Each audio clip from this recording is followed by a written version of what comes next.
गोकुलपुर में सेठ धनपत अपनी दो बेटियों के साथ रहता था। उसकी बड़ी बेटी काम्या और छोटी बेटी संजना थी। उनकी माँ बचपन में ही उन्हें छोड़कर चली गई थी। तब से सेठ ने ही उनका पालन पोषण किया। दोनों बेटियां खूबसूरत और गुणी थी। सच में धनपत, तेरी दोनों बेटियां बड़ी गुणी हैं, साथ में सुंदर भी। हाँ जी, काम्या ने तो अपना MBA पूरा कर लिया है और संजना है जिसका पढ़ाई में मन कम लेकिन खाना पकाने में ज्यादा लगता है। उसके हाथों की अंडा करी का तो सचमुच कोई जवाब ही नहीं। हाँ वो तो है, लेकिन बिन माँ की बच्चियां हैं, जवान भी हो गई हैं, तो बुआ होने के नाते तो मैं यही कहूंगी कि दोनों के हाथ पीले कर दे। मेरे पास काम्या के लिए एक रिश्ता है। विराज नाम है लड़के का। मुंबई में बहुत बड़ा कारोबार है उसका। लंबा चौड़ा गठीले शरीर वाला इकलौता बेटा है अपने माँ बाप का। अपनी काम्या के साथ कमाल की जोड़ी जचेगी उसकी। और एजुकेटेड फैमिली है, तो काम्या को आगे काम करने से भी नहीं रोकेंगे। ठीक है जीजी, आप फोटो मंगवा लो, हम आगे बात बढ़ाते हैं। लड़का दिखने में सुंदर और अमीर घराने से था, इसलिए काम्या को भी वो पसंद आ गया और सबकी रजामंदी से दोनों की शादी हो गई। फिर एक रोज, कैसी हो दीदी? जब से ब्याह कर गई हो फोन तक करने की फुर्सत नहीं मिली। क्या बताऊं संजना, इनके आधे से ज्यादा रिलेटिव्स तो अब्रॉड में रहते हैं, तो जब से शादी हुई है तब से अलग अलग देश घूम रही हूँ। इस हफ्ते लंदन, अगले हफ्ते कनाडा, और तेरे जीजा जी ने लंदन में भी एक नई कंपनी खोली है। वाह दीदी, फिर तो ऐश है आपकी। लेकिन इन सब में हमें मत भूलना, वक्त मिलते ही मुझसे और पापा से मिलने जरूर आना। काम्या अपनी नई जिंदगी में बहुत खुश थी और संजना और सेठ धनपत उसकी खुशी में। लेकिन कहते हैं ना, वक्त हमेशा एक सा नहीं रहता। धीरे धीरे सेठ को काम में काफी लॉस होने लगा, जिससे वो काफी परेशान रहने लगा। पापा आप इतनी टेंशन क्यों ले रहे हो? आपका बीपी और बढ़ जाएगा। काम का क्या है, आज नहीं तो कल चल जाएगा। बेटा, मैं अपने कारोबार को बचा नहीं पा रहा हूँ। अगर ऐसे ही चलता रहा तो मैं कैसे करूँगा सब कुछ? जो भी पैसा रखा था वो सब डूब गया। ऐसे में मैं तुम्हारी शादी कैसे करूँगा? पापा आप ऐसे हिम्मत मत हारिए, और मेरी चिंता तो आप बिल्कुल भी मत कीजिए। आप दीदी और जीजा जी से बात कीजिए ना, शायद वो आपकी मदद कर दे। नहीं मेरी बच्ची, अब कुछ भी पहले जैसा नहीं रहा। न ही मेरा कारोबार और न ही तेरी बहन काम्या। संजना को अपने पिता का इशारा समझते देर नहीं लगी, क्योंकि कह तो उसके पापा ठीक ही रहे थे। काम्या अब पूरी तरह से बदल चुकी थी। ना तो वो अब अपने मायके आती और ना ही उन दोनों से ज्यादा बात करती।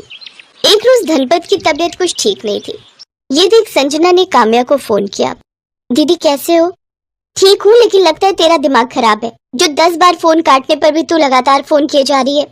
दीदी मैंने तो बस ये बताने के लिए फोन किया था कि पापा की तबीयत ठीक नहीं है। उन्हें अटैक आया और वो अभी ICU में है। उनका काम भी ठीक से नहीं चल रहा, इसलिए परेशान है। मुझे बहुत डर लग रहा है दीदी, आप जल्दी से यहाँ आ जाइए। व्हाट? लेकिन ये कैसे हुआ? एनीवेज मैं अभी इम्पोर्टेंट मीटिंग में पेरिस में हूँ, तो अभी तो आना पॉसिबल नहीं है। देख तू पापा का ध्यान रख और जैसे तैसे मैनेज कर लेना। चल मैं फोन रखती हूँ। लेकिन दीदी मुझे कुछ पैसे काम्या ने पूरी बात सुने बिना ही फोन रख दिया। संजना ने फिर फोन किया, लेकिन उसने नहीं उठाया। संजना ने घर गिरवी रखकर अपने पापा का इलाज करवाया। धनपत कुछ दिनों के बाद अस्पताल से घर लौट आए। न जाने मैं कितने दिन और हूँ बेटी। जाने के बाद तू अकेली हो जाएगी, इसलिए मैं चाहता हूँ कि तू अब घर बसा ले। बेटी, मैं मरने से पहले तेरे हाथ पीले होते देखना चाहता हूँ। पापा आपको कुछ नहीं होगा, और आप यही चाहते हैं तो ठीक है। आपकी खुशी के लिए मैं तैयार हूँ। बेटी, मेरे दोस्त बलबीर का बेटा है अनिकेत। वो काम्या के पति की तरह अमीर तो नहीं है, लेकिन बड़ा ही अच्छे स्वभाव का है। मैं चाहता हूँ तुम उसे अपना जीवन साथी स्वीकार कर लो। ठीक है पापा, आप जैसा चाहते हैं वैसा ही होगा। अब आप आराम से सो जाइए। आज मैं बहुत खुश हूँ बेटी, अब मुझे सचमुच चैन की नींद आएगी। और इसके बाद धनपत बड़े दिनों बाद चैन की नींद सो गया, लेकिन वो ऐसी नींद सोया कि कभी जागा ही नहीं। सोते हुए ही अटैक आने से उनकी मौत हो गई। संजना ने काम्या को फोन पर सब कुछ बताया। ओह, बड़ा दुख हुआ सुनकर। और क्या, वो बलबीर अंकल का बेटा? अरे वो तो खुद पापा के टुकड़ों पर पल रहे थे। नहीं नहीं, तुझे उस गरीब से शादी करने की कोई जरूरत नहीं है। पापा का क्या है, वो तो सठिया गए थे, इसलिए जल्दबाजी में कुछ भी बोल गए होंगे। तो कुछ दिन रुक, मैं आती हूँ, फिर कोई अच्छा लड़का देखती हूँ तेरे लिए। नहीं दीदी, पापा ने जो फैसला किया है सही किया होगा। अब ब्याह तो मैं अनिकेत जी से ही करूंगी, और जब पापा थे तब तो तुम आई नहीं, फिर अब क्या करोगे आकर? अब तुम्हारी यहाँ कोई जरूरत नहीं है। ए जबान संभाल कर बात कर, समझी? तेरे जैसे कई नौकर मेरे आगे पीछे घूमते हैं। खबरदार जो आज के बाद मुझे फोन किया। ये कहकर काम्या ने फोन रख दिया। दोनों बहनों में गहरी दरार पड़ गई। संजना ने भी अनिकेत से ब्याह कर लिया। अनिकेत एक कंपनी में काम करता था जिससे उसकी ज्यादा कमाई नहीं हो पाती थी। देखिए, अगर हम दोनों मिलकर कमाएंगे तो घर चलाना आसान होगा। लेकिन तुम करोगी क्या? सब कहते हैं मैं अंडा करी बड़ा अच्छा बना लेती हूँ, तो सोच रही हूँ उसी का काम शुरू कर दूं। अनिकेत ने भी संजना का साथ दिया। संजना ने अंडा करी बनाकर ठेले पर बेचना शुरू कर दिया। शुरू में तो उसके पास ग्राहक कम आए, लेकिन धीरे धीरे उसकी आमदनी अच्छी होने लगी और उसने चौल से निकलकर अपना बड़ा घर ले लिया। सचमुच संजना, तुम तो लक्ष्मी बनकर आई हो, जो हमारे घर का स्वर्ग बना दिया। भले वो काम्या जितनी अमीर नहीं थी, लेकिन अपने भरे पूरे परिवार के साथ खुश थी।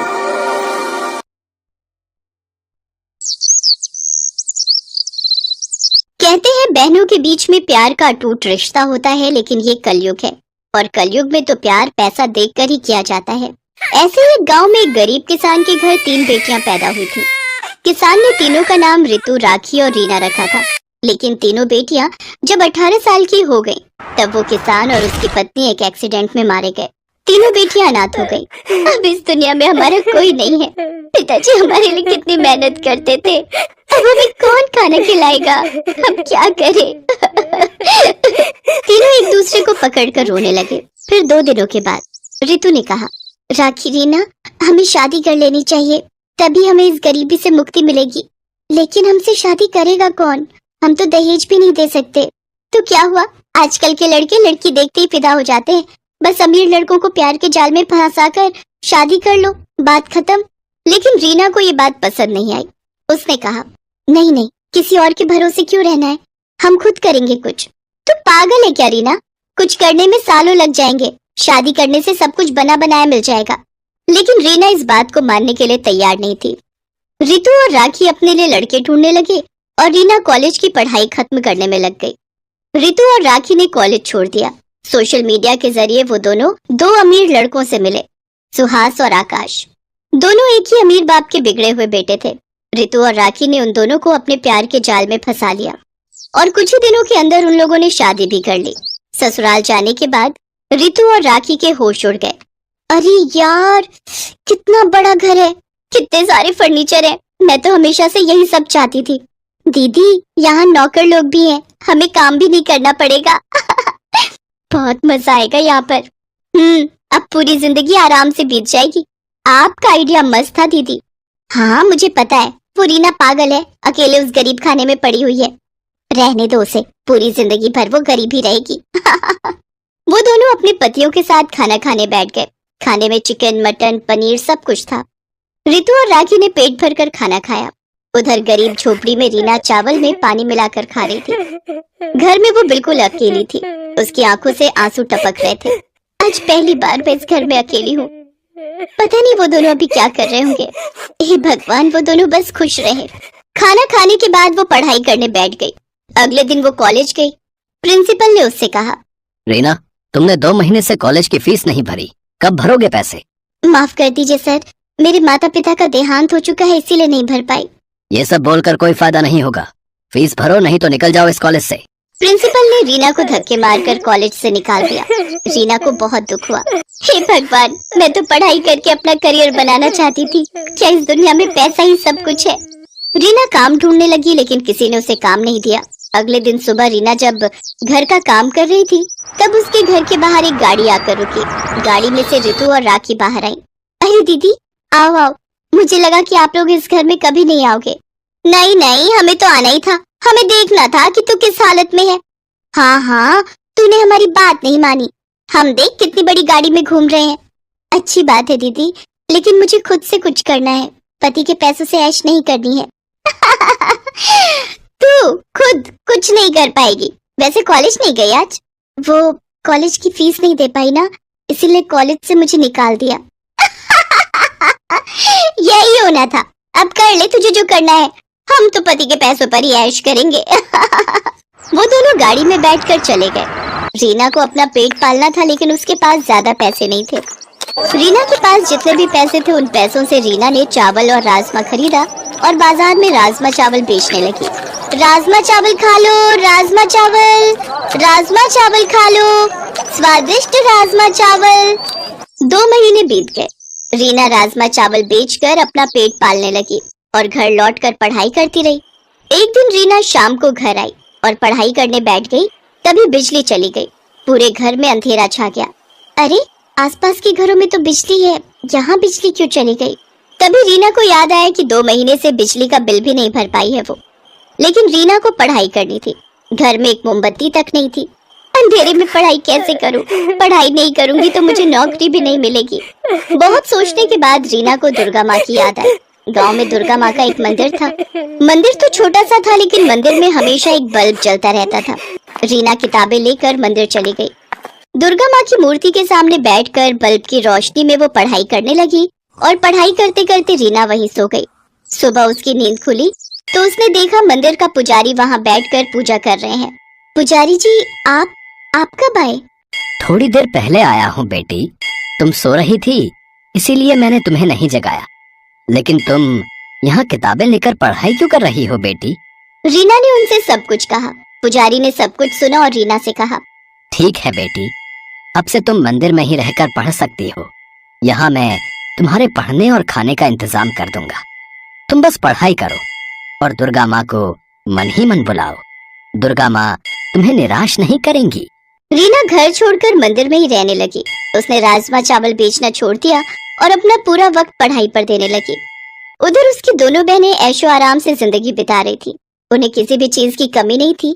लेकिन एक दिन रितु के साथ सुहास का किसी बात को लेकर झगड़ा हो गया। आकाश ने सुहास से कहा, भैया, रितु और राखी के चोचले दिन ब दिन बढ़ते जा रहे हैं। हाँ, वही तो देख रहा हूँ। कुछ करना पड़ेगा। इन दोनों को हमारी जिंदगी से निकाल देते हैं। हमें तो कोई भी लड़की मिल जाएगी। तूने ठीक कहा आकाश। अब रितु से मन उठ गया मेरा। मुझे भी अब राखी पसंद नहीं आ रही है। रितु और राखी को आइडिया भी नहीं था कि उन लोगों के साथ क्या होने वाला है। उसी दिन रीना का इंटरव्यू था। उसने दुर्गा माँ के सामने हाथ जोड़कर कहा, हे दुर्गा माँ, मेरे पास कॉलेज की डिग्री नहीं है।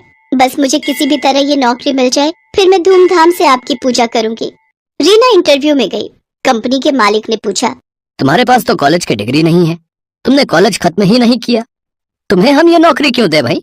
सर, मैं गरीबी की वजह से कॉलेज खत्म नहीं कर पाई, लेकिन बड़ी मेहनत से पढ़ाई पूरी की है।